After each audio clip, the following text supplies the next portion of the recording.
Biri sizə paxıllıq eləmir. Sadəcə qədrinizi bilmir. Dəyər vermir sizə. Sən orada narahat olma, qədrini bilmirlərsə. Əksinə sevin ki, qədrimi bilmirlər. Onda Allah daha çox qədrini biləcək.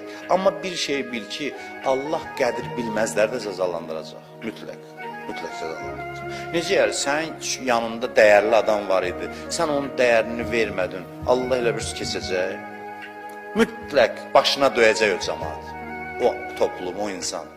Bir xalqın içində alim yaşaya, cəmaat onun qədrini bilməyə, alim də heç istəməyə ki, qədrini bilsinlər. Alim də bu işlərdə qarşılıq istəməyə. Amma hər halda bir alim yaşasın, cəmaat onun qədrini bilməsin, mütləq cəmaat başına döyəcək. Necə yəni? Sizə Allah neymət vermişdi, onun qədrini bilmədiniz. Onu lazımi şəkildə dəyərləndirmədiniz.